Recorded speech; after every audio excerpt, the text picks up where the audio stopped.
I am Roberta Winters, President of the League of Women Voters of Radnor Township. Welcome to the League of Women Voters Candidate Forum for Radnor Township School Board. As you may know, the League is a nonpartisan political organization, meaning we do not support nor endorse candidates.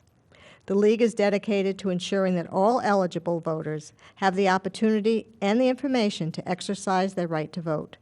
We have absentee ballots on the back table if they're needed. The League also encourages the informed and active participation of citizens in government, works to increase understanding of major policy issues, and influences public policy through education and advocacy. Tonight, we ask you to please turn off your cell phones and leave them silenced during the forum. We ask you to listen and not record. The entire forum is being recorded. It must be shown in its entirety. It is not to be used in an excerpted form for partisan political advantage. You can watch it through the Township website. It'll be aired on Radnor Studio 21, and you can also access it by linking to the Radnor League on Facebook or Twitter. So let us begin now with the Pledge of Allegiance. I pledge allegiance to the flag of the United States of America and to the republic for which it stands, one nation, under God, indivisible, with liberty and justice for all. I would like to begin by thanking all the candidates for coming this evening. I will be serving as moderator. Our timer for this evening is Megan Gummel. Our Voters Service Chair, Gayla McCluskey, and Vice President Barbara Schroudenbach will be assisting us this evening as they collect and screen questions from the audience. The format of this evening is as follows. As you came in, many of you were given cards on which to write your questions. Just raise your card in the air and a League of Women Voters member will collect them and move them to a moderator for their review. We also have accepted questions online. They will not be addressed to a specific individual, and if chosen, will be asked to each of the candidates for their responses. Each candidate will have 1 minute opening and closing statements. As time allows, we will ask the same question to each candidate, beginning with the candidate who comes next in alphabetical order. We will begin with 3 questions from the League and then select questions from our audience and others. We're going to ask you to save all your applause until the end of the event. This is a time to listen and learn. Please do not respond or react to the individual statements. Our focus is on the issues, and I'm sure the candidates will be happy to remain after the close of the event if you wish to follow up with them personally. Those candidates tonight seated in alphabetical order are Liz Duffy, Laura Foran, Amy Goldman, Jeff Jubilier, Matt Mabe, Chuck Madden, Mike Miller, Nancy Monahan, Brad Moore, and Ben Siddons. We'll begin with opening statements. Our timer will provide guidance to help you keep your comments within limits. Now, Liz, would you begin with your opening statement? First, thank you to the League for hosting and to those attending. My name is Liz Duffy. My husband and I have been lucky residents of Radnor for 20 years. We have 4 children, all Radnor educated. Just last year, we had a child in the high school, the middle, and the elementary schools. So I have a very current perspective of all levels of our educational experience. I do not come to this election with any singular agenda, rather a desire to serve and give back to something I firmly believe in and care about, public education. I graduated with honors from Boston College with a degree in economics and spent over 15 years as an advertising and marketing professional in Manhattan and Philadelphia. In marketing, an important key to success is having clearly defined goals and priorities so you effectively manage finite resources. Under the leadership of Ken Batchelor, our district has instituted rigorous goal setting and measurement processes. I hope to support the district in its pursuit to deliver educational excellence and to realize the potential in every child. Thank you. Laura? Hi, my name is Laura Florence. Flip the microphone switch. I'm We'll give you an extra few seconds. Okay, that doesn't count against me, does it? No. My name's Laura Foran, and I was born and raised in Radnor, the youngest of 7 children. After graduating from the high school in 1979, I stayed in Radnor, and my own son is an alumni here. I spent the last 2 decades working within the district, and I even attended Cabrini College in Radnor, and I'm only saying that so that I can out Radnor, Miller, Madden, and more. You know, I do want to thank the League of Women Voters for this opportunity to share what I believe about having a positive role to play on the school board. It's my hope that we can help Radnor kids, the ones in the middle, I know I keep saying it, but those that seem invisible, to help them reach their potential. I'd like to see all of our kids discover their passion, and really whether it's a Nobel Prize, a plumber, or a poet laureate. Thanks. Thank you, Ms. Goldman. Thank you to the League and to those who are joining us tonight. I have been honored to serve as a school board member for the past 4 years and contribute to a school district community I've appreciated and admired. I am currently a chairperson of the Government Relations, Communications, and Policy Committees, as well as the Delaware County School Board's Legislative Council. I am also a sectional advisor to the Pennsylvania School Boards Association. I have learned so much from working with my board colleagues, our administration, staff, school families, the community, and our students.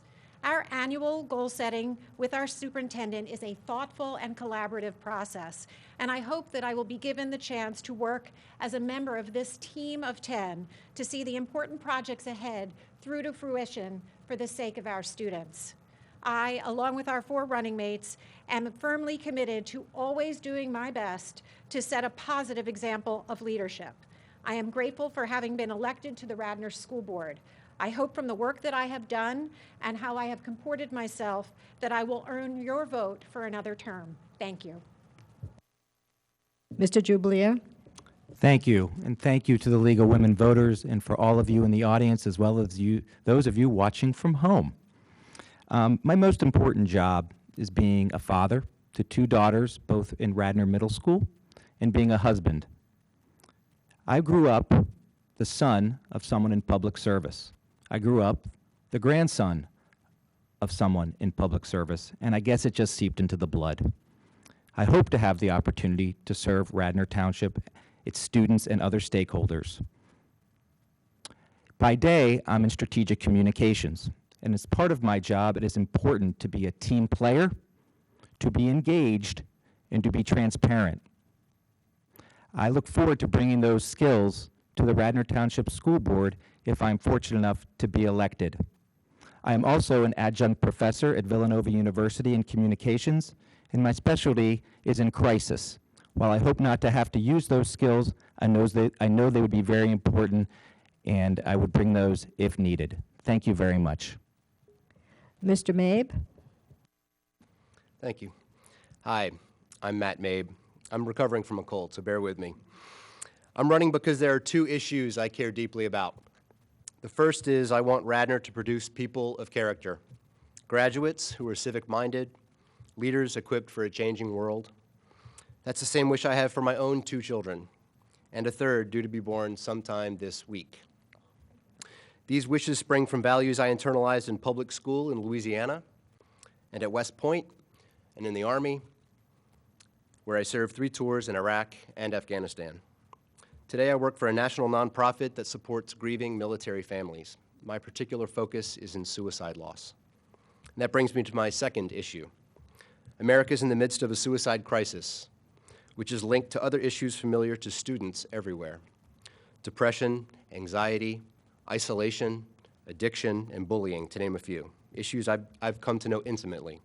If elected to the school board, my focus every day will be the safety and well-being of our students. Thank you. Mr. Madden, please.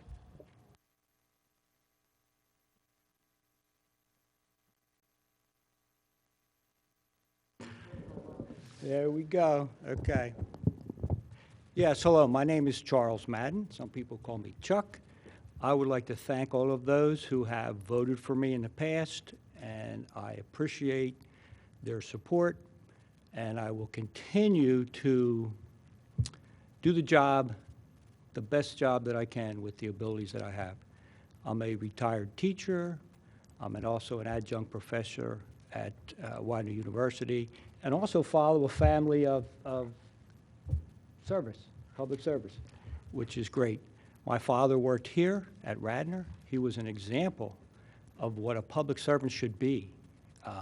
And I hope that I would be at least half the man that he was. towards the people that he represented, because he was an unbelievable individual. I also am from Radnor, 24 years. I hope to make it more, so I'd like you to consider voting for me. Thank you. Thank you. Mr. Miller. Do the shuffle over here. Hello, my name is Michael Miller, and I'm asking for your vote for the Radnor School Board. I got elected 4 years ago with Chuck and Amy and Julia and Patty, and I graduated Radnor in 1993 after going to middle school and the elementary school. I moved here when I was 9 from Drexel Hill for the superior schools here in Radnor. And I work in Radnor. Both my companies are here. I live here. My girls are in the high school now, both of them, driving us crazy.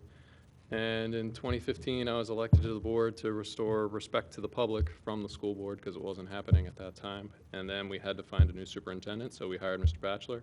And then we put the district on a more sound fiscal footing, and I'd like to continue that. And I'm chairman of the facilities committee right now, where we are doing a big overview of the whole district and their building usage and overcrowding, if we have any, and what to do about that, and rebuilding the athletic facilities, and I'm asking for your vote. Thank you.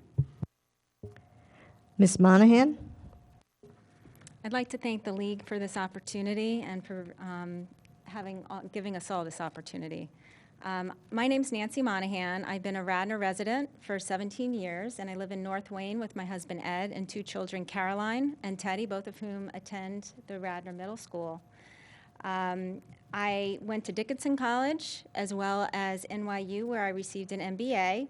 And professionally, I focused on marketing in the healthcare industry. And when I had children, I decided to stay at home, where I served as an adjunct professor at Eastern University for a couple of years, and then really dedicated my time to volunteer, both at my church, at various PTO roles at Wayne Elementary, as well as district-wide initiatives. And then most recently, last year, I became a board of trustee at the Radnor Memorial Library. So why am I running? I'm passionate about public education. Both my parents dedicated their profession in public education, and I really want the opportunity to be able to give back to the community. Thank you. Mr. Moore? Hello, my name is Bradley Moore, and I'm running for school director because I believe in Radnor schools. Our schools are strong, they have a good reputation, but we have a duty to ensure that they continue to meet the needs of all students. I attended Radnor Public Schools for 13 years, graduated with the class of 1996. I went on to get a BA and a master's and a teaching certificate from Penn. I worked as a teacher for 2 years in Philly through the Teach for America program before I went to law school. Now I practice as an attorney and an adjunct professor at Delaware Law School. Whatever is good about me and whatever successes I've had are due to the hard work and the love of my parents and to the excellent foundation I got as a Radnor student. With 2 children now of my own attending Radnor schools, I'm invested in their success and the success of all students in our school system, for the benefit of those students and for everyone in our community. Thank you. Mr. Siddons? Thank you to the League and to the members of the Radnor community for having us here today. I'm Benjamin Sidneys. I actually started in 1992, so that kind of dates me just a little bit. But I'm part of a family of 4 kids that went through Radnor, most recent to graduate just 2 years ago. My main focus here is not only to ensure the continued education success of the school district and of the students here, but also to bring it into the future. I've been known by a couple of names, Ben to my friends, Benjamin when I'm really in trouble, and I've also been called the tech wizard every now and then in the job that I hold, which is in finance and technology management. One of the things that we need to focus on now is what are we going to expect of our students going forward, especially the role of technology and the role of the internet and the role of various other aspects of education for the well-being of our students and for their continued success. Thank you to all of you. Ms. Farren, I'm going to give you the first question. Financial decisions often impact priorities. with infrastructure concerns like athletic facilities or buses and building security being balanced with instructional areas such as class size, implementing technology, and promoting the arts.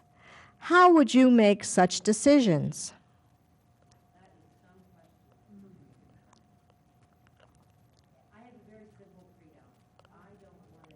Sorry, I'll get the mic someday. I did go to Radnor, so that's what causes this. It's really simple for me.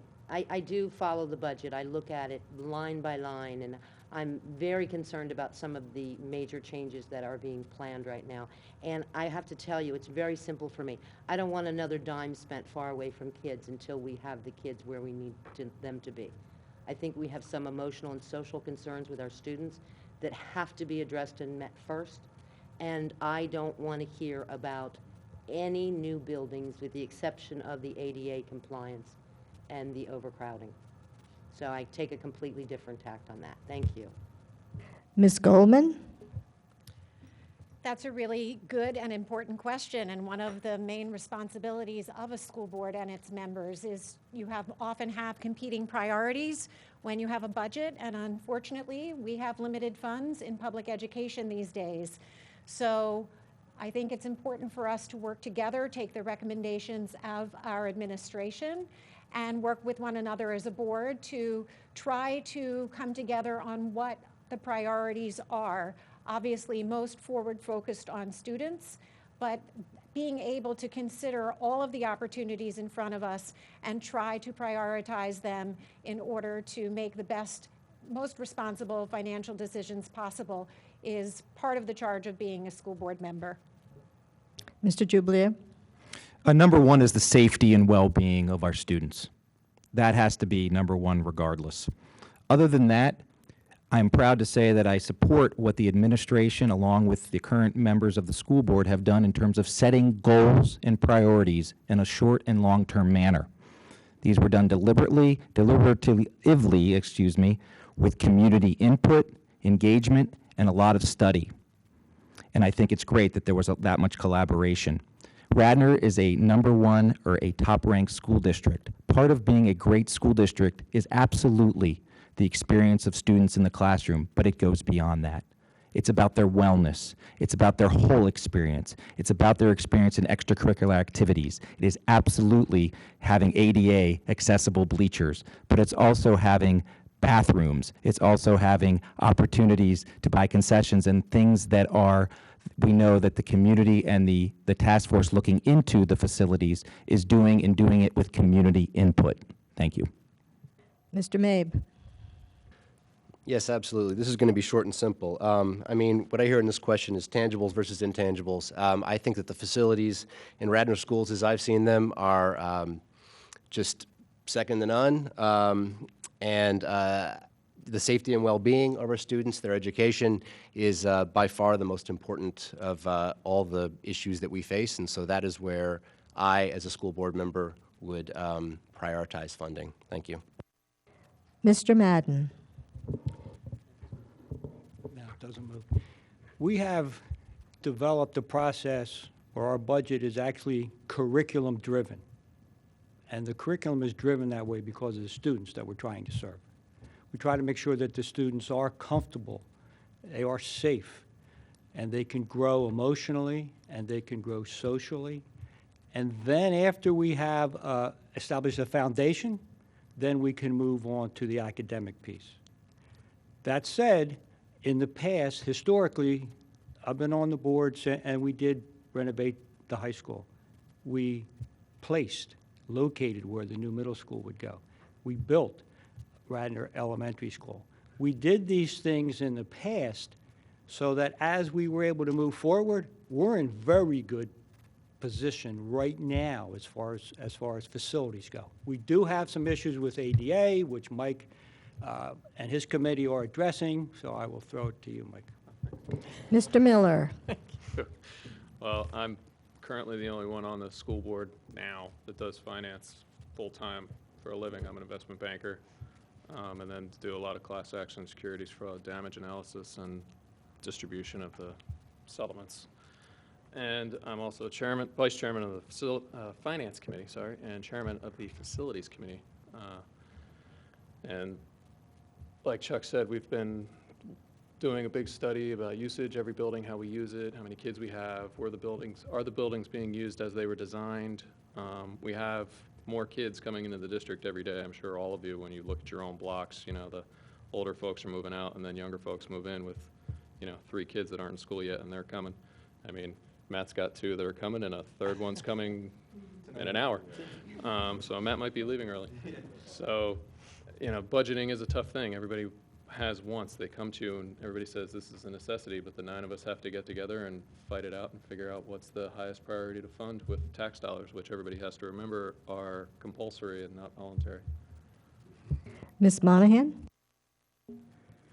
So I think it's a very good question. In my experience as a marketer, I've had to manage multi-million-dollar budgets. So understanding how to prioritize those dollars is very challenging, but it is doable. And I think it's a matter of weighing all of the options and determining what is best in the situation. And for the sake of Radnor School District, I go back to what was said previously, that the safety and well-being of our students should be #1 priority. Thank you. Mr. Moore?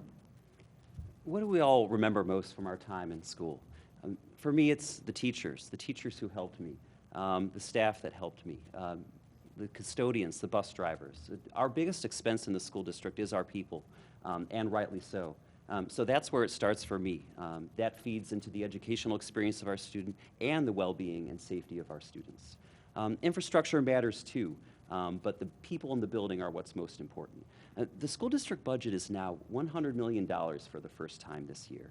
That's a huge amount of money. But the school district does operate within the constraints of Act 1, limiting the amount of revenues that can be increased every year. I learned a great deal about the budget serving for a year on the Citizens Advisory Committee of the Finance Committee.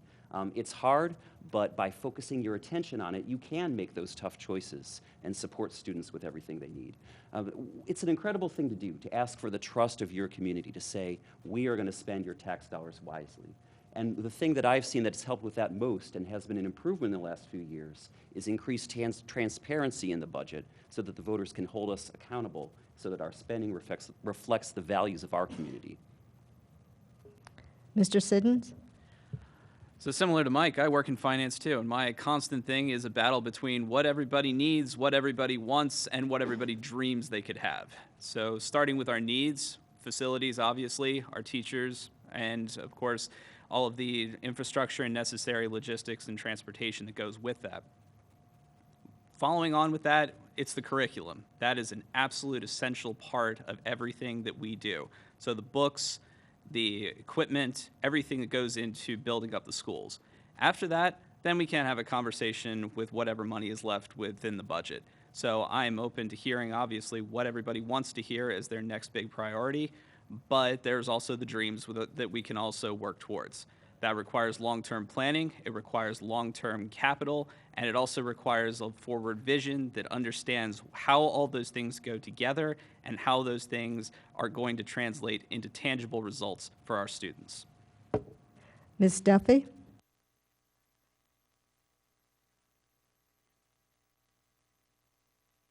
Sorry. I believe it's the school board's job to work together with our administration to address priorities within the financial constraints. And I agree with what I've heard up here that, our #1 priority is the safety and well-being of our students. Because it's by providing that our kids will have the environment to learn and thrive. But I also believe that we also need to look at, we have some issues with our current facilities. We know, first and foremost, that we have to address ADA compliance.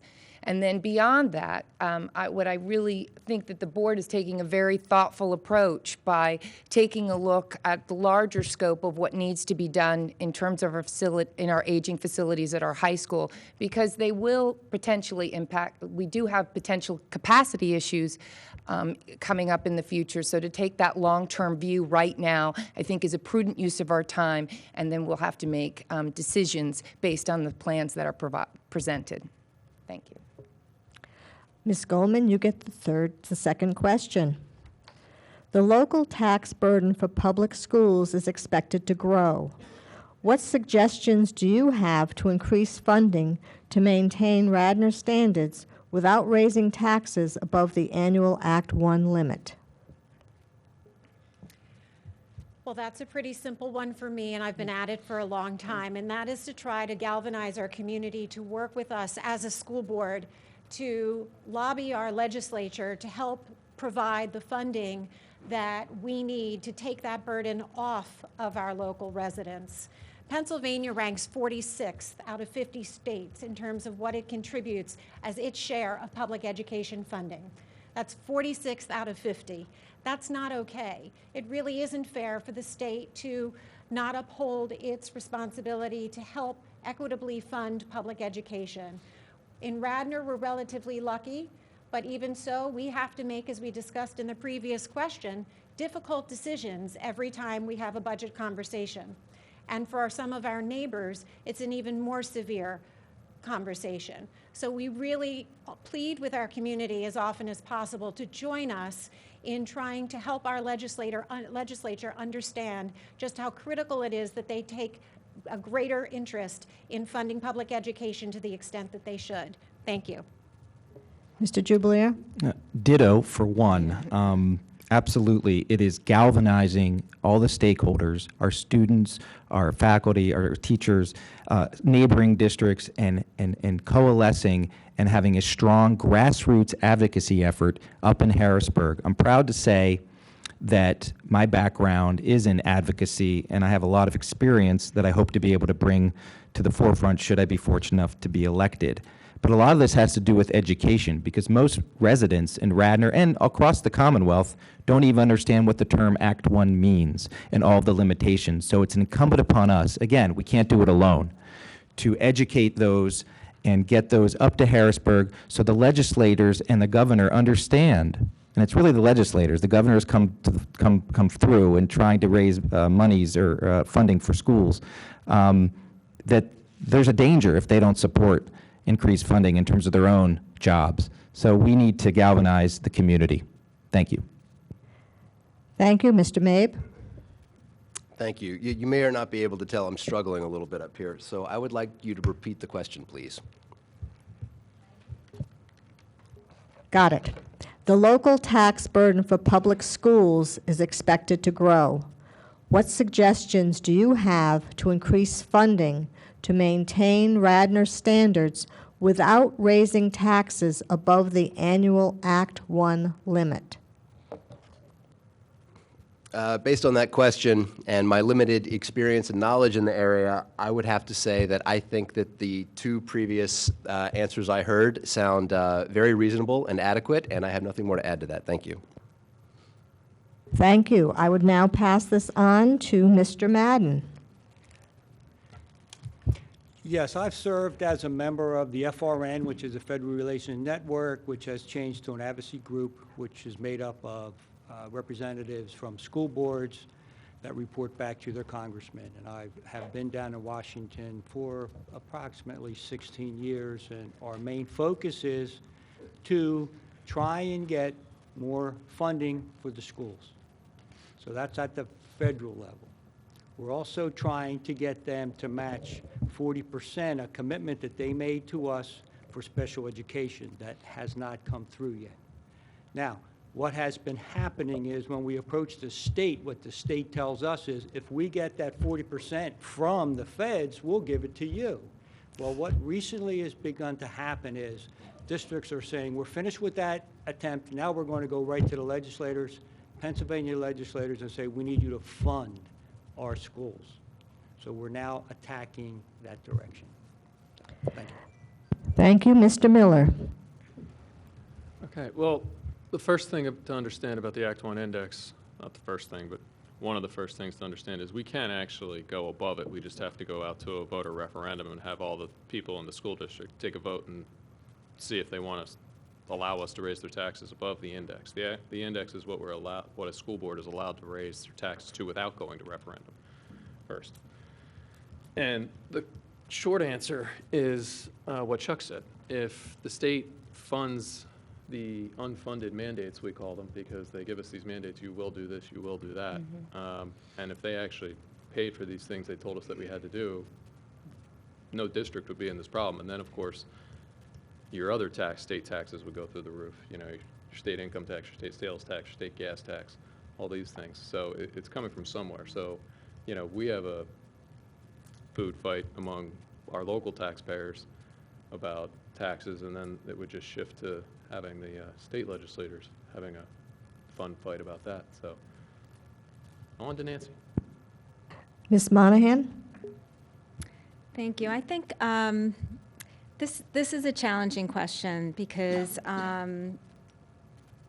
no one in Radnor, I think, likes to see our taxes increase, obviously. And school taxes are a huge majority. However, we have to recognize that being in Radnor, we have some of the best schools in the state. And we should be proud of that. That's not to say, I strongly believe that we should have the community support to leverage with the state of Pennsylvania, because we are getting these mandates, as Mike had mentioned, and others have mentioned, just in terms of what we have to do as a school. So I think it's going to be a challenge, but I think definitely feasible for us to rally the community to get the support we would need to go to the state and try and fight for that. Mr. Moore? We're all in this together, and that's why I agree with Mrs. Goldman that we need to work together to advocate on behalf of all students in our state that we receive inadequate levels of funding for all of our schools. That will reduce the burden on Radnor taxpayers and in other districts that are even more challenged with the local property tax base that they have. I've lived in Radnor and lived in the Philadelphia area until I was done with my time at Penn. I jumped around a lot because my wife is a college professor and we were moving for her studies and her career. One place where I lived was Illinois, and while I lived in Illinois, I volunteered for an advocacy group that was seeking to change the way education was funded in the state of Illinois. And if Pennsylvania's 46, Illinois might have been 48th or 49th in the way they fund education. So if elected, I would join in the effort that Mrs. Goldman and other people articulated to lobby our state legislatures to do the right thing. Thank you. Mr. Siddons?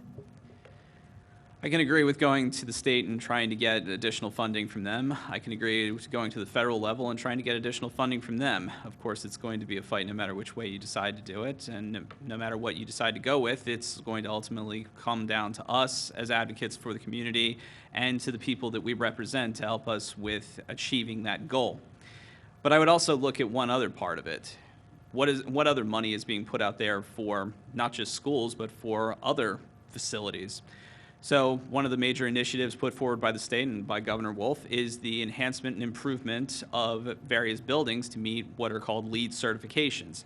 It's additional funding that we can go after for making our buildings into more efficient facilities.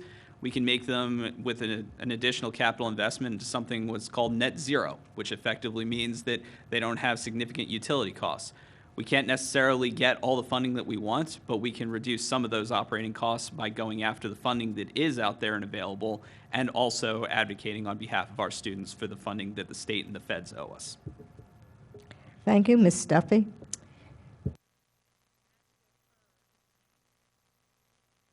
Okay, yeah. As you have heard in PA, the state has put far too great a burden on local taxpayers to fund our schools.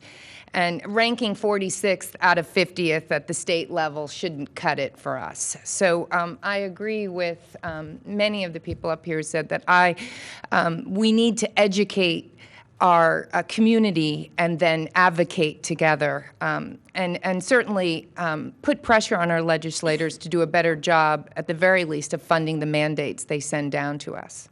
Thank you. Ms. Farn? Look at that.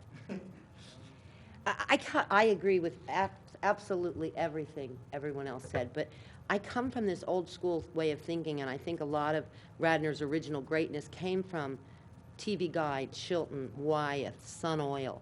And I don't think we do a very nice job of encouraging big businesses to return to Radnor. The fact that our largest employer is Villanova and second is Radnor Township School District is kind of frightening. And I'd like to take the burden off the homeowners by somehow encouraging businesses to come back here. And I know that may sound a lot different from what you've all said, but I think it's an added thing that we could look at. Thanks. Thank you. I believe Mr. Jubileer has this question coming first. What will you do to attract and maintain highly qualified and high-performing administrators, teachers, and support personnel, from bus drivers to aides, within the Radnor Township School District? Treat them like the well-deserved and honorable people that they are for making Radnor Township schools the best in the state. I want to thank the board, some of the board who's not, maybe not serving anymore, for helping to negotiate a teacher's contract, which I know has several, fortunately has a few more years to go, a good contract with Mr. Batchelor, our superintendent. We have to retain our teachers and our administrators, our bus drivers, our custodians, because the people, as Bradley said in an earlier answer, are what make Radnor schools the best they can be.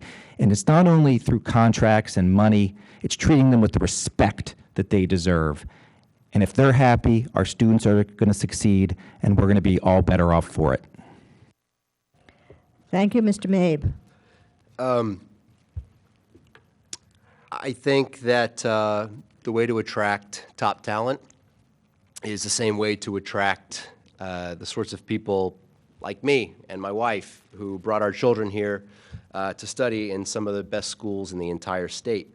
We came here because the schools have a reputation, they have credibility, they have a long history of excellence, and that's the very same reason that good teachers and good administrators want to be part of a school district like this. They want to be with good students. Families who care about their children's education want the same thing, the interactions with the educators. Everybody likes to win. Everybody likes to be on a winning team, and I think Radnor is that. So that's what I would support. Thank you. Mr. Madden. It is, sorry. Radnor is considered a destination district, and a destination district is a district that people come to and try to get a job there and can finish their career there, because we're basically at the top. This is a good place to work. It's a good place to live. What we need to do to keep our people, again, it's very treat them respectfully, but we also have to make sure that we're providing them with the correct professional development, that we're providing them with mentors, that we're evaluating them properly, and if we see teachers that need more support, that we give them that support, that we listen to the teaching staff, that we listen to the parents, that we listen to the students, and we make sure that what we're delivering is true to the reputation that we have. And I believe we're doing that now, and we will continue to do that.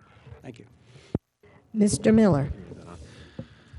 So I'm proud that I've served under Republican and Democrat presidents of the school board, and I've negotiated every contract we have with all 7 of our labor groups. It's kind of hard to believe that in a school district our size that we have 7 unions, but there we are. And I've negotiated contracts with all of them. The only person in this district I haven't negotiated with is Mr. Batchelor, because that was done by Susan Michelson and Dave Falcone when we hired him. But to attract and retain talent, it starts from the top. It starts with the school board acting like adults in public, which they weren't before I got elected. And then we got elected and turned that around somewhat. And so then it starts there. It starts with hiring a good superintendent. It starts with giving him respect and respecting all your teachers, because as I said in 2015, it's it's not a new line. It's not the buildings that make the school. It's the people in them. Thank you, Ms. Monahan. I completely agree with a lot of things that have already been said. I think it does start at the board. I think the board needs to approach themselves in terms of decisions that are made with integrity. although this is a political process, I do believe that being on the school board is somewhat of a nonpartisan position. That's just my interpretation of that. I think that that's where it would begin with the board, but then from there, it really does kind of trickle down, and we're fortunate enough where Radnor is a very desirable place to work already, and I think by continuing that, by offering teachers and staff and administrators with professional development, growth opportunities for which we've seen in the latest organizational structures that have occurred, I think that all builds upon retaining and attracting people to work with here at the district. Thanks. Thank you, Mr. Moore. Respect. It does start with respect, just as Mr. Jubileer said. I taught high school for 2 years before I went to law school. I'm not an expert. It was a short amount of time. But I know enough to know it's really hard, and to know that what our teachers put into the lives of our students is incredible.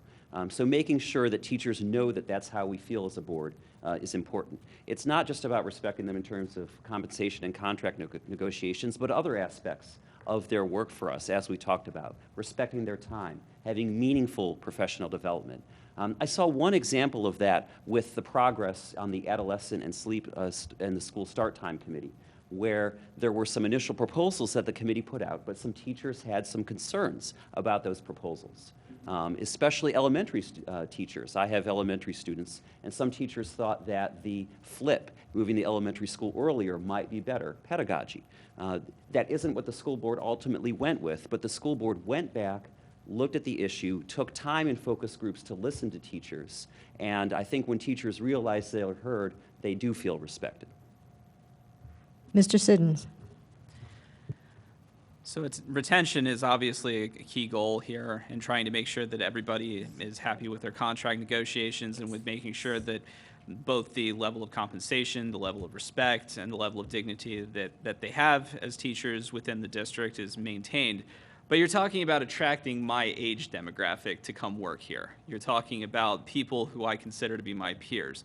And what is the number one thing that every millennial and Gen Zer out there will say? They want purpose. They want meaning. They want to know what they're doing is bringing something to the forefront for everyone. So they want to see what is it that their efforts are doing. So this would be an opportunity to give them a chance to go through professional development that not only enhances their ability to teach, but also be able to bring more to the district and to the students that they teach. It involves getting them in with the creation of curriculum, giving them stretch opportunities, as well as maintaining the standards of excellence that we have in our contracts that we negotiate, and also with the respect that we give them. Ms. Duffy?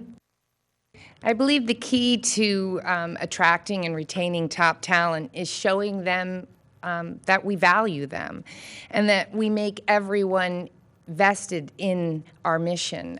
I personally think that our superintendent, Ken Batchelor, does a really good job at that right now. And, you know, I have some perspective of being around for 14 years now, and it does feel that morale is really good, and that I think when we bring everyone together, you know, have them buy into our vision and value them as a part of the process, whether it be an administrator, a teacher, a bus driver, a custodian, the lunch staff.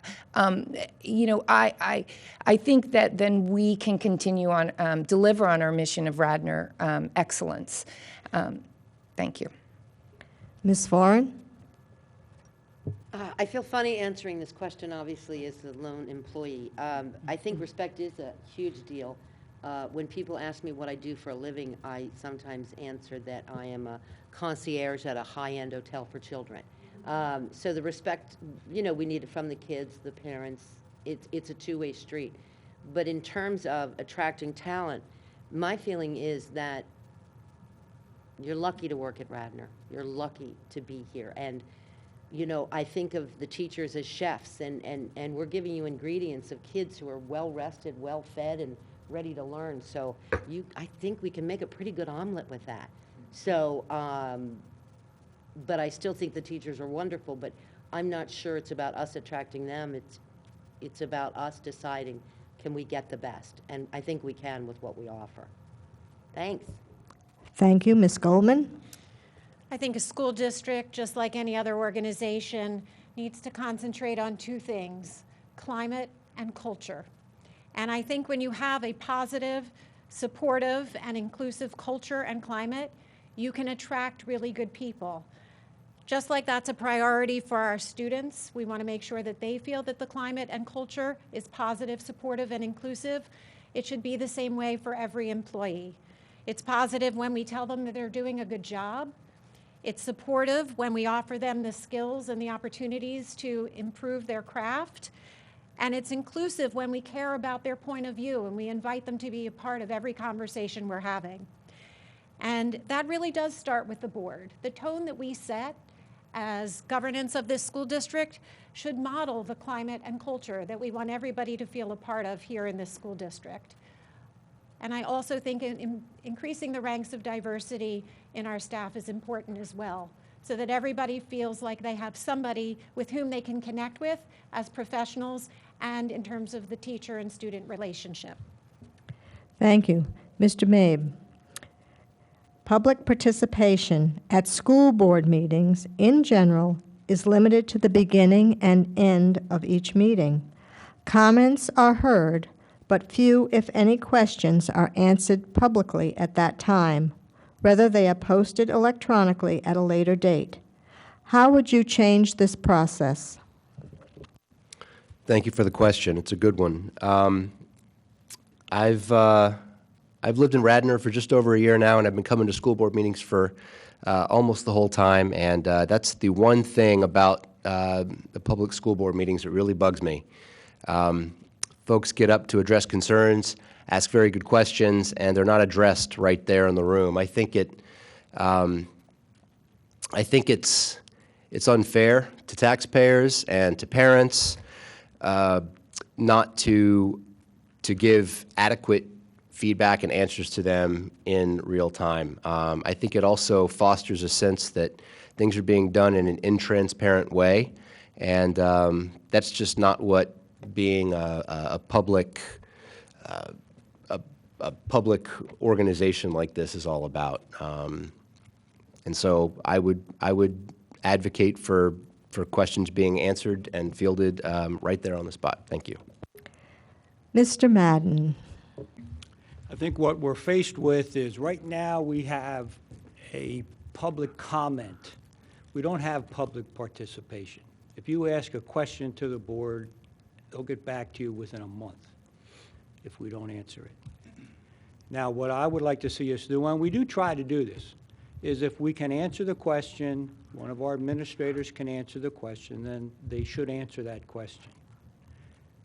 I've attended school board meetings throughout Delaware County, throughout the state actually, and I've seen other districts, especially one of our neighbors, Turdiff in Easttown, and what they do, the superintendent, he fields the question and he actually sends it over to who he believes would answer it. If it's a curriculum question, he'll send it over to the curriculum director. If something about an elementary school or a high school, he'll send it over to the principal and see if they can answer that question. And if they can, then they would answer it. And if they cannot, they would do their research and come back and answer the question later.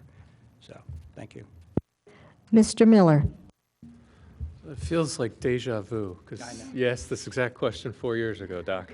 But, I mean, you know, I've been chairman of the Facilities Committee for 2 years now, and you're a frequent flyer to that meeting, and you ask questions, and you know that when I run the meetings, if we can answer them, we answer you. I mean, I don't like the fact that we don't answer questions. I mean, we as a board, the 9 of us have talked about this, and I feel like it should be more like Chuck just said, that, but there are times when, you know, you get people up here who just filibuster and ask 75 questions at once, and it's like, you know, part of it is we've answered you before 6 times. But when I run my committees, I answer the questions if we can.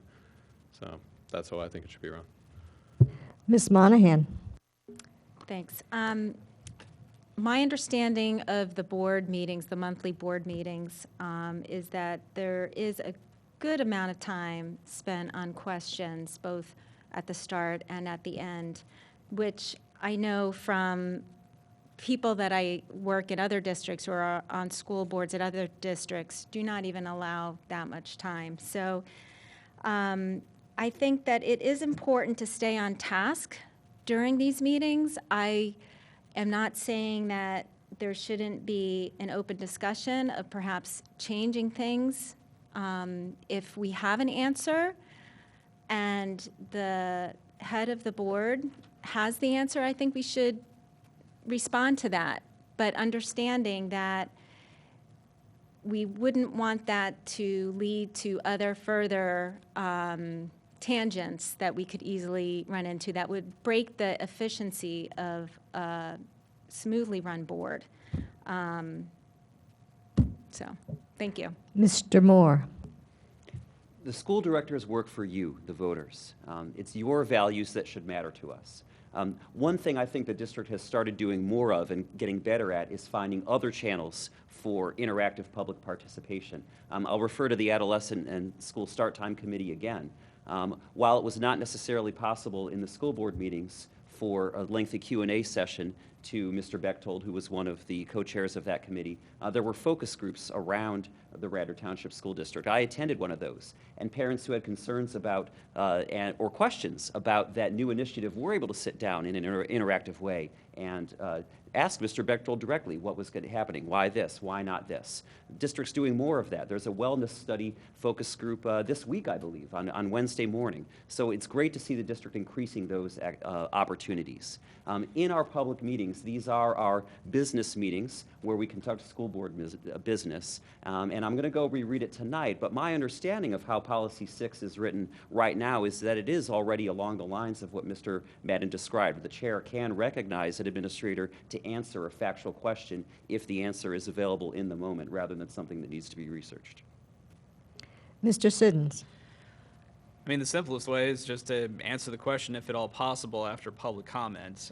I know I've been one who's actually made public comment before and have tried to make that point that if we can answer it, why not just do it right on the spot? If it's something that needs to be further researched, if it's something that needs to be addressed a little bit later, I mean, I'm available pretty much 24 hours a day to my team. I don't see any reason why we shouldn't be as well. We all have emails. We all have instant messaging of some form. Why not make that available to pretty much everybody who wants to ask that question? I mean, after all, we don't necessarily all need to be in a single room to participate in a group conversation. So in my experience and in my opinion, it would be beneficial to not only answer the questions whenever possible, but also keep an open dialogue, especially when it comes to message boards or when it comes to potentially setting up a panel discussion or some kind of open forum to ask any questions or have an open conversation. Ms. Duffy? I do like the idea of looking at best practices in regards to running school board meetings. And I can recognize that if someone takes the time to come to a meeting and give public comment and ask a question, that there might be frustration if it seems like there is an answer that could have been delivered. So as Bradley said, you know, maybe we already can do that, but it doesn't appear that we do that often. So I can understand that the frustration or the concern, and I certainly think it's worth looking into. But I understand that the current board, you know, also has, you know, to balance the idea of running efficient and effective meetings. So, but it's something certainly that I would think that it would be something that we could look at as a board to see what could address the public's comments and concerns about this. Ms. Foran? Thank you. I don't think that there's an intent to appear imperial, but there is a feeling that the board is being imperial when the question is met with silence. There was a group of little kids that had asked something, and I understand that it's a policy and you've got to keep things moving forward, but it just felt wrong. I enjoy the banter. Now that you guys have developed a more civil relationship, I have to tell you, I enjoy the little back and forth that you guys have. So I would prefer more of that. I know that it's a business meeting, but I think a lot of us are interested in the thought process and being public about it. You know, maybe a little less business and a little more conversation. Is that an Elvis song? Thank you. Ms. Goldman? So we have two different forums for school board meetings. We have business meetings, which are more formal, And then we have committee meetings, which consist of just a small group of us. And actually, in my experience, there's been more of a dialogue kind of opportunity in most of our committee meetings.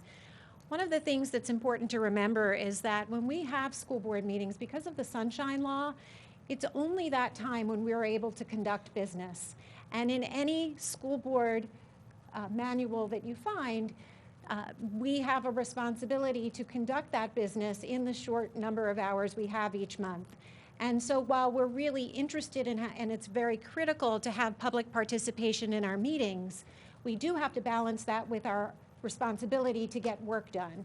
And I think Radnor has done a really good job of trying to provide alternative channels of interaction outside of board meetings to help make the community feel like their voices are heard and important.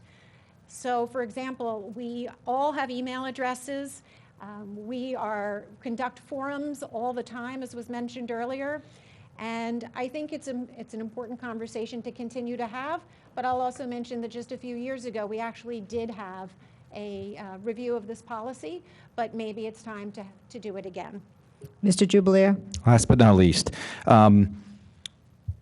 get off the stage is what I would say. Not literally, right now. All of us, or those on the school board, need to get out. This feels almost, and again, I'm not criticizing the official business, but this feels almost imperial in some respects, Lord. And I'm not criticizing or denigrating that, but it's, and some of the forums have been done, it's getting into the community, not always being at 7 o'clock at night, not always being at 5 o'clock at night. There are new parents, there are people with jobs that are different hours, and folks need opportunities to be able to give their input, even if it's not official business, at the times that work for them. So, and in person. I'm all about being virtual. I'm all about your emails getting released and chats and all of that stuff, but people want to feel like they're being listened to. So what I would suggest, and maybe it's being done, but it's not being done in a way that the community knows more about. So whether it's a review of the policy or more education in the community for folks to have a chance to be heard, that's what I would recommend. Mr. Madden, as a school board member, you may serve on curriculum, government relations, finance, policy, and facilities committees. Which qualifications or skills do you have to serve on one or more of these areas? Well, if I look back in history, I've served on all of them. I enjoy curriculum. I'm a certified curriculum and instruction supervisor. I'm also a certified elementary school teacher, a certified special education teacher, a certified math teacher, a certified special education supervisor. So curriculum is something that I enjoy. I have a great deal of knowledge about it. I'm also, like I said, an adjunct professor at Widener in the education department. I do work not in curriculum development at Widener University. I just deliver the educational program that I'm given. And I think I can bring that type of knowledge to the school board and on the curriculum committee to make sure what we're doing is what we think we're doing.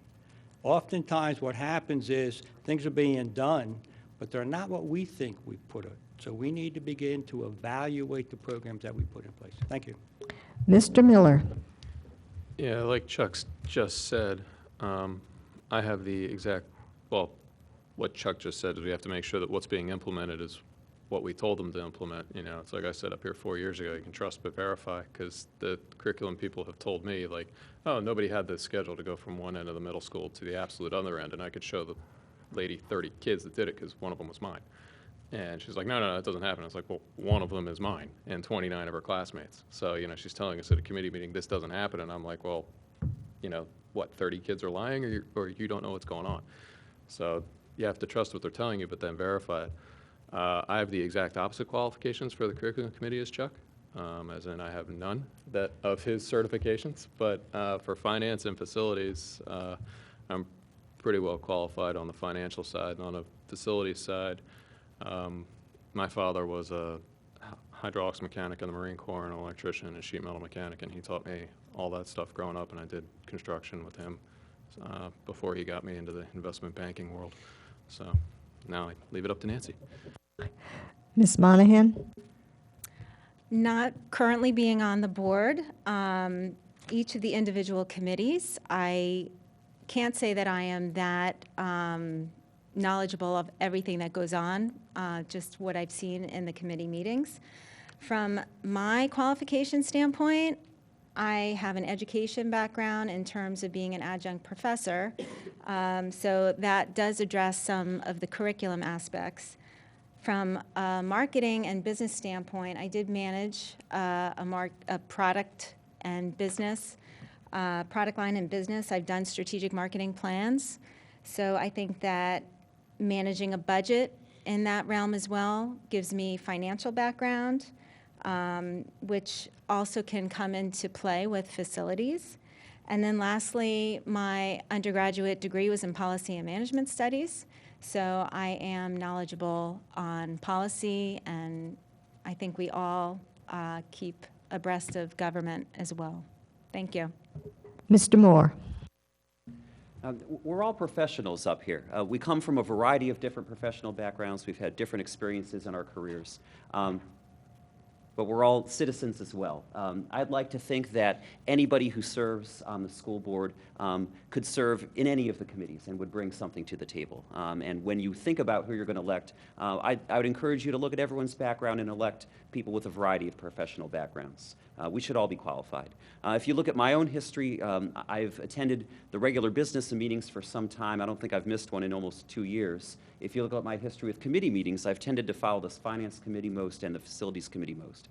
Part of that was because it was relevant to my volunteer work on the Citizens Advisory Committee. I'm comfortable with numbers, I'm comfortable with budgets, I'm comfortable with balance sheets. So I could see a role myself in those kinds of positions.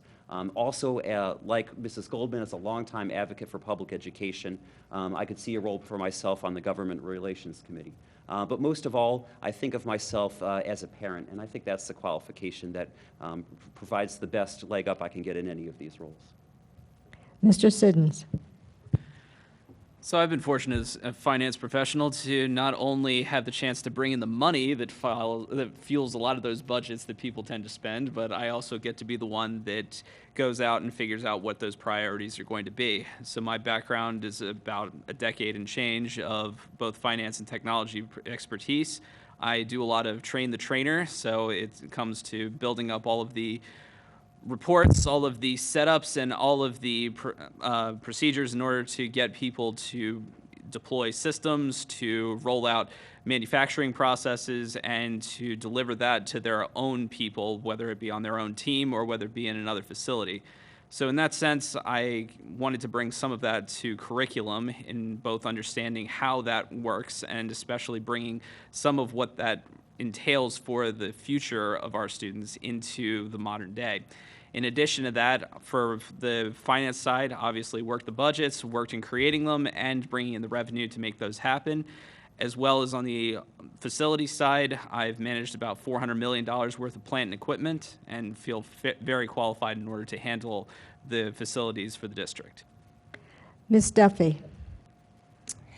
Professionally, I've created plenty of strategic marketing plans and managed budgets, but I'm not really sure, like Bradley said, that really has any specific, gives me any specific qualifications for any of the committees that you mentioned. I think my number one qualification is that I am a parent and a concerned citizen that wants to deliver the best for our children. And that I can pledge that whatever committee I'm assigned to, I will put the time in to understand the issues. I will come prepared. I will listen to my fellow committee members. I will listen to the public. I will collaborate. I will problem solve. And those are just inherent in the person I am. And that's what I have to say about that. Thank you. Ms. Foran? First, I don't want to be on the Dunder Mifflin Party Planning Committee, but I actually have a strange suggestion. I'd like to have a new committee, a Student Wellness Committee, because I hear a lot about the advanced degrees and adjunct professorships you all have. I listened to Bradley talk about his positive experience at Radnor, and mine wasn't, to be honest. And it isn't for a lot of people. And I do think that we have an opportunity to put together a group of people to actually form a committee that are invested in simply the social and emotional wellness of a child. And what criteria do I bring to it? I took my first drink and drug when I attended Radnor High School, and I'm almost 20 years sober now. So I'm about to suggest a new committee. Thanks so much. Ms. Goldman? I'm thinking about this a little differently. I've heard a lot about professional skills, and I think that that's an appropriate and reasonable way to answer the question. But I also think in terms of personal characteristics. And I've been serving on policy and government relations and communications for the 4 years I've been on the board. Although I did have a career in sales and marketing, and that would certainly qualify in terms of professional skills for government relations and communications, I think some of my personal characteristics are that I'm incredibly curious, I'm committed to lifelong learning, and I'll work incredibly hard to support the district in any way I can. So I would actually like to serve on any committee where I'm needed, because I think as long as you have those attributes, you can really make a positive contribution on this board.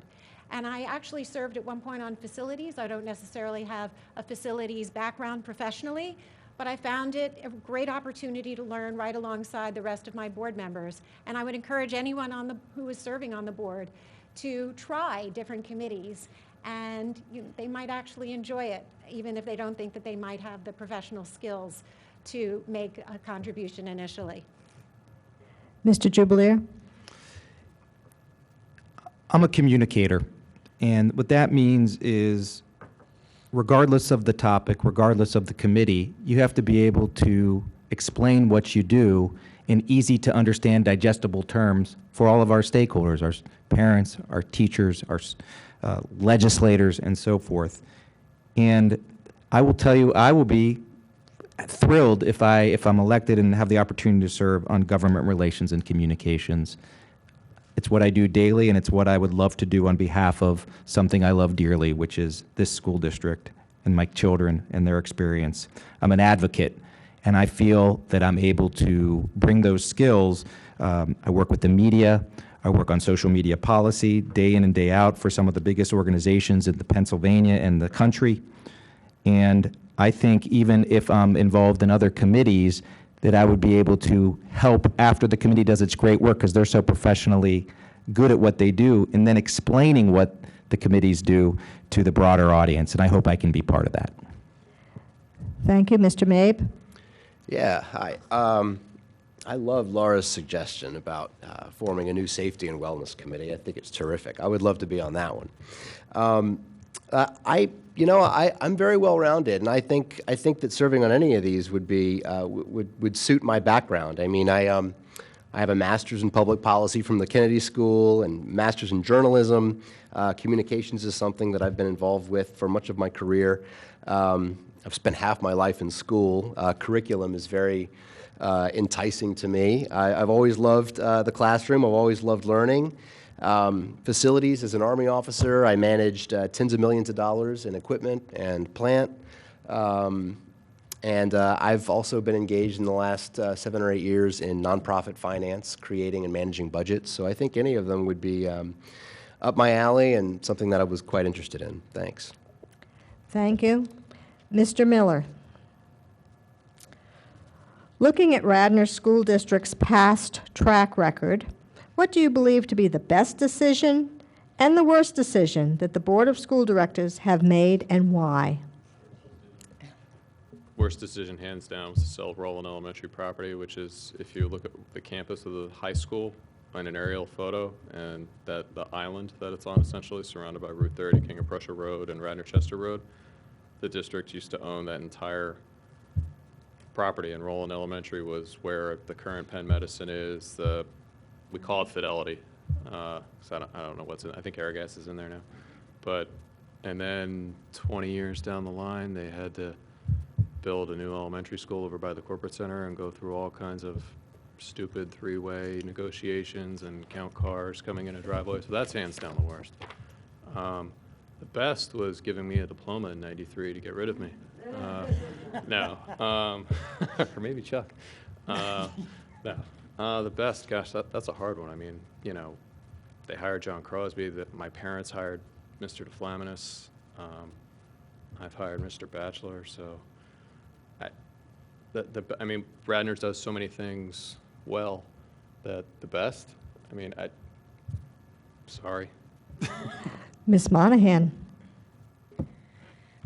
Another very good question. I would say probably in recent years, the best decision that the board has made is hiring Ken Batchelor.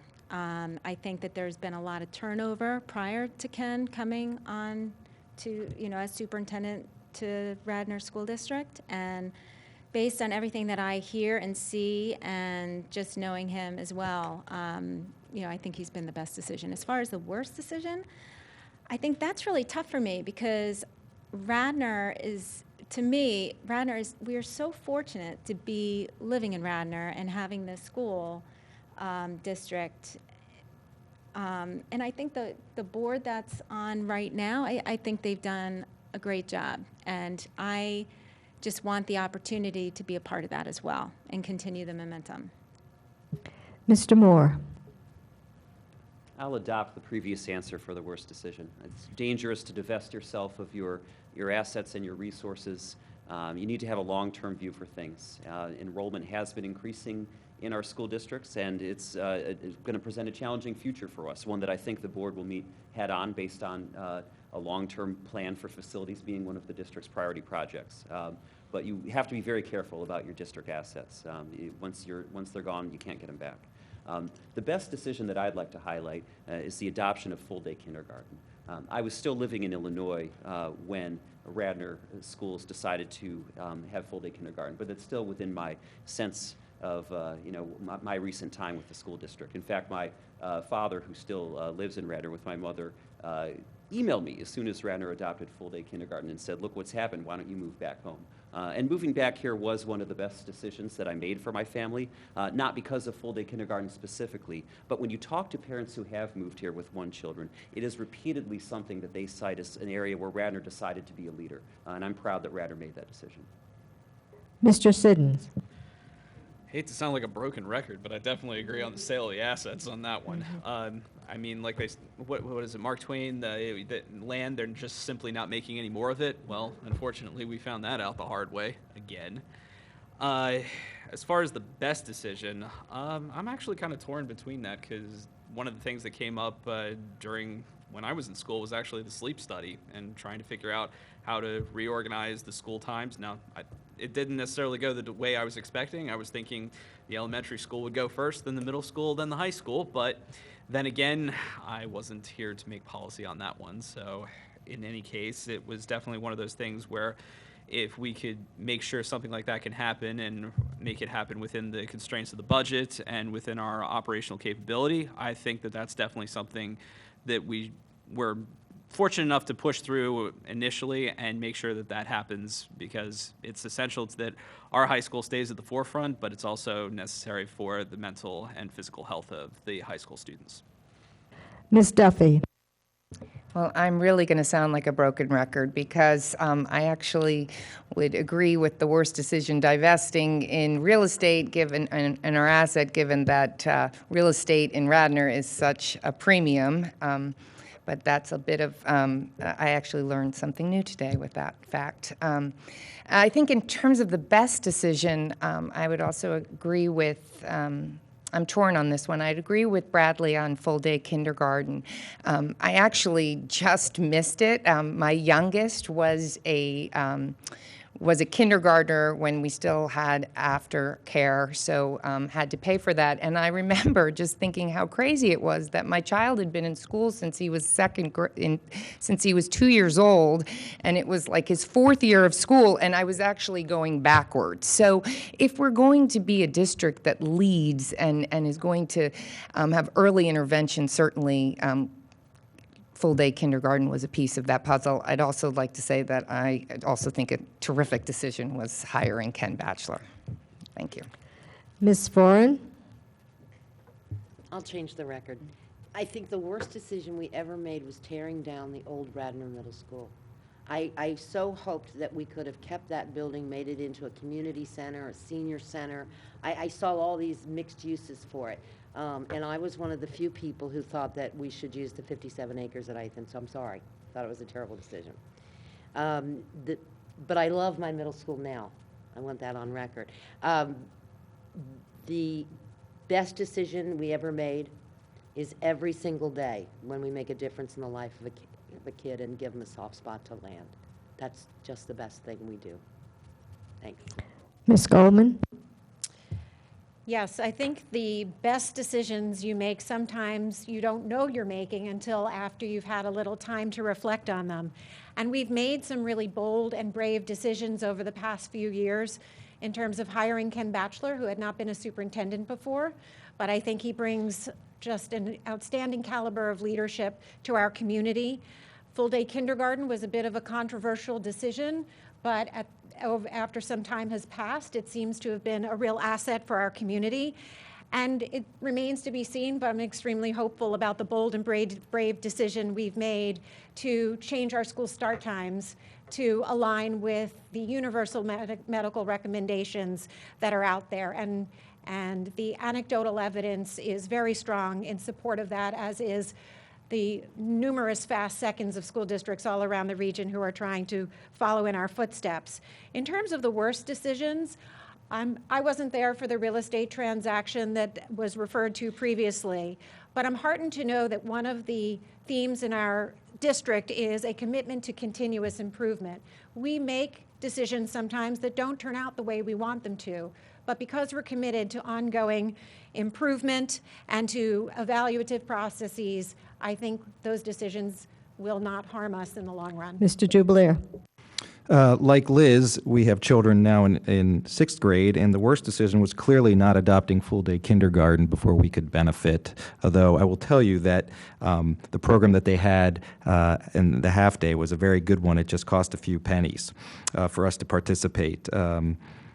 The best decision is one that I think the school board recently made, and that is prioritizing as one of its goals, or like two of its goals, continuing study of student wellness and challenging and supporting all students. I know I share, along with some of my colleagues up here, how critical it is for students to have a good experience, not only in the classroom, but outside the classroom as well. The pressures that they face that we hear about and see in our own children, whether it be bullying, social media, technology, not being in the right clique, sitting at the wrong lunch table. These are things that aren't necessarily measurable, but appreciate that the board has recognized for the second year, I believe, under Ken Batchelor's leadership, that overall student wellness is a critical priority. Mr. Mabe? Sure. Full-day kindergarten is by far the best decision, in my opinion. It's the one thing that tipped the scales for my wife and me to move to Radnor. And you know, we're looking forward to starting that next year with my oldest daughter. In terms of worst decisions, I don't feel well informed enough on past board decisions to pass judgment on that right now. Thanks. Mr. Madden? I've given this a lot of thought, actually. I've been part of what I believe would be two of the best decisions that we made. And the one is to place the middle school in the middle of Wayne. That would be the one. Part of that is that we used natural grass. I remember being called in at my mother's house saying, "You're thinking of putting plastic grass on the ground and real grass on the roof. Can you explain that to me?" So anyway, I think that was very important, because as our students begin to mature, they go into a little town, there's a train that goes there, there's a bus, there's shops, we even have walk to Wayne from the elementary schools. I think it's fantastic. So I like that as one of the best. The other piece is hiring Ken Batchelor, and I would say the worst was when we sold Roland, and at the time, our bus garage, which we didn't even know was on that property. So we need to be careful when we sell things. Thank you. I think we've now moved to the point where we're going to begin with closing statements. And so, Ms. Monahan, I'm going to let you go first, and we'll continue through the arrangement. Great. Thank you again for this opportunity. I hope to be entrusted by Radnor to be a sound representative as a member of the school board. I am a parent with 2 children, so I feel like I know what's going on, at least in the middle school. I've seen the elementary school, and I'm looking forward to the high school experiences. So that, first and foremost, I'm a proud parent. Secondly, I do have a passion for public education. As I mentioned, I am from a family of educators. Radnor is so fortunate. We have excellent education and a great superintendent that I want to continue building upon the successes that the group has already had. My business, education, and volunteer experience will provide me with an opportunity to leverage those skills, hopefully, as a school board member. So thank you again for this opportunity, and I hope to be able to serve Radnor in this capacity. Mr. Moore. Thank you, Dr. Winters, to the League, everybody who has watched at home. Our success as a school board depends on having informed voters. So if you're watching this forum, you're doing the right thing, and I encourage you to have everybody else you know get informed so that you can hold the school board accountable. I have been an advocate for public education for most of my adult life, as I have said. I never thought I would run for political office, but I was drawn to the opportunity to serve as the school director as the best way to give back to the community that was my home when I was a child, and that is my home once again. I wish this was a nonpartisan election. It is my strong belief. I wish the state would change that. It's an official league position, Dr. Winters, right? I don't think that's realistic. But we have the system that we have right now, and I'm proud to run with the slate that I'm running with. And this is your local election where your vote can make an incredible difference. Votes in Radnor Township and local elections have been decided by a small number of votes.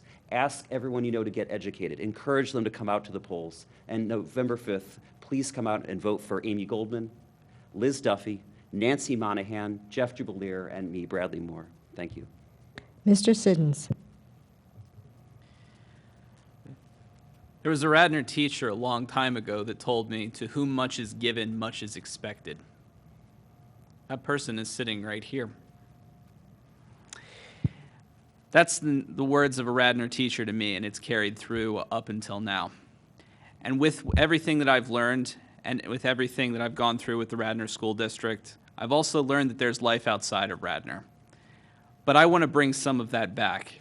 I want to give what I was given back to the community, back to the students that I know are going to be there with my daughter going forward. I've served extensively with technology and with finance. I know what the possibilities are for both.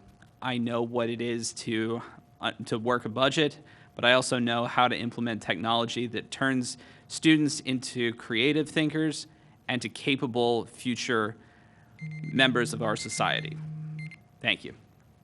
Ms. Duffy. As I said in my opening, I do not come to this election with a singular agenda, rather a desire to give back to something I passionately believe in. I want to model good board governance, as research has shown that good governance delivers optimal results for our children. I pledge I will always treat others with respect. I'll put the time in to understand the issues. I will listen with an open mind and entertain all points of view. I will ask good questions, I will problem solve when needed, and I will collaborate with our administration, our fellow board directors, and the public to achieve the best results for our kids and our community. I'm confident that when we work together in this spirit, we will not only do what's best for our kids, but we will also, which is of paramount importance, but we will also do what's best for our community, our greater community. Because I believe where a school thrives, so does a community. I hope to earn your support on November 5th. Thank you. Ms. Farn. Well, I think we've all learned I'm not your most conventional candidate here tonight. But I think that there's no question that all 10 of the people up here want what is best for Radnor, and I really do believe that. The question is the roadmap you choose. I choose a more transparent budget, a more responsive board, and a willingness to embrace service and tech jobs, and a return to the goal of raising good citizens. But I do very, very strongly feel that we need more than just words and committees when it comes to the social and emotional wellness. You know, they've said that now we've done it the second year, but we clearly have kids. The recent survey said that 34% of the high school kids felt depressed more often than not. It's absolutely frightening to me. And I think that the only thing I would put before their social and emotional health is the ADA compliance, which has a great importance too. And I hope you vote for me on November 5th. Thanks. Ms. Goldman? It's been a pleasure to be here tonight and have the opportunity to share our views as candidates. As I said in my opening statement, it has been an honor to serve as a school board member. I am very excited for the future of our district and eager to support whatever I can to help each and every student have the most meaningful educational experience possible. I believe in being authentic, and I believe in upholding commitments. When I ran for election 4 years ago, I promised that I would work hard. I promised that I would be committed to learning. I promised that I would be dedicated to the tasks at hand. I promised that I would be collegial and inclusive. And I promised that I would serve with compassion, level-headedness, and transparency. I suspect most would say I have lived up to those commitments, and I will continue to be just who I am if I am elected to a second term. I've enjoyed working alongside my running mates, and I am confident that the governance of our school district will be in good hands if we are elected. Thank you. Mr. Jubileer? I want to thank the league, the millions of viewers out there watching, and our residents, and everyone up here, frankly. You know, I heard they doubled the salary of school board members just in the last hour. No, everyone up here deserves a round of applause for volunteering their time. There's no doubt that commitment shines across this stage. I hope, if I'm fortunate enough to be elected, to be a collaborative team player like I know I am, to continue my dedication to public service, to bring the skill set of a professional communicator and a problem solver to the district and all of its stakeholders, and to be just a great role model for my daughters and my family as well, because that, at the end of the day, is the most important job, being a good parent and role model. Thank you, and good night. Mr. Mabe? Yes, thank you. I'm really happy I was able to make it all the way through to now, and thanks for everyone's support and patience. I just want to say thank you for the opportunity to be a candidate for school board here in Radnor. Thank you to the other candidates for making this such a fun and educational experience for me the last few months in a place that my family and I are now proud to call home. I believe I'm well suited to represent you, the township's taxpayers, on the board. I'm a dad of 2 little kids. I'm the son of 2 professors. I'm a humble product of public school myself. I've worked hard to earn advanced degrees from some of the top universities in the country, including Columbia and Harvard. I understand the challenges that students are facing in a changing world. I understand the pressures and the stakes. Social and emotional well-being are very important to me. It's what I do every day through my work.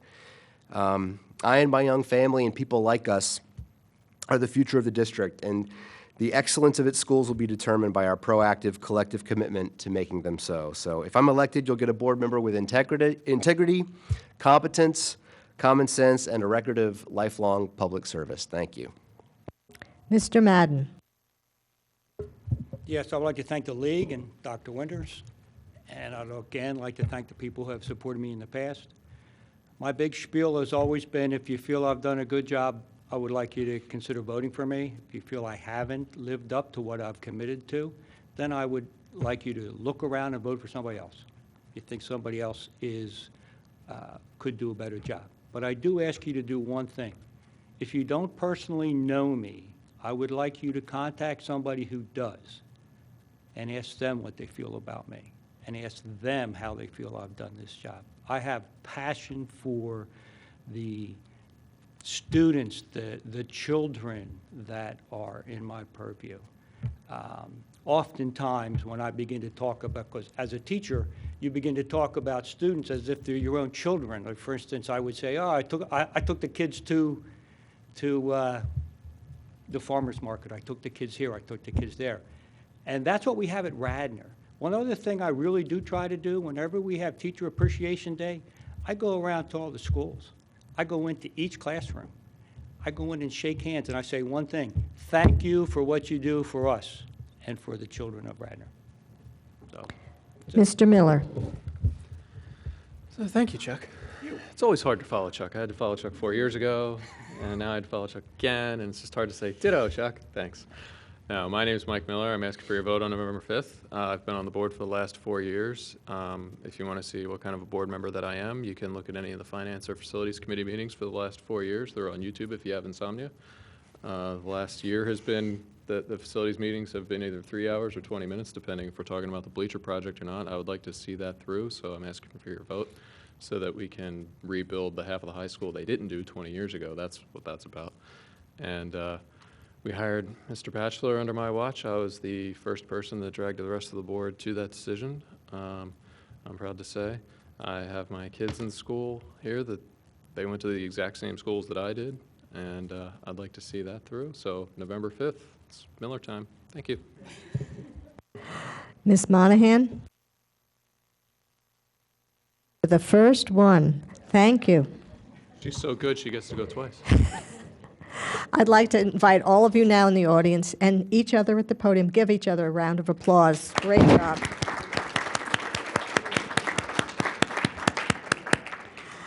I would encourage each of you to find out more about the candidates at the League of Women Voters nonpartisan website, Vote 411. There's also information about the referendum item on the ballot. Thanks so much for the cooperation of the Pennsylvania Bar Association. You can locate information about the judges on that site. And on October 23rd, you can hear about the candidates for the Court of Common Pleas at Cabrini University's Widener Center at 7 p.m. I wish to remind you that on the following evening, Thursday, October 24th, we are looking forward to hearing from our candidates for Township Commissioners. We appreciate the questions that have been provided by citizens here this evening and also through our Facebook and Twitter accounts. Feel free to continue to like us and submit your questions for considerations for next week's events. And I would also like to remind you, as you've heard tonight, to remember to vote on November 5th. It's your voice, it's your future, and that of your children. Thank you so much.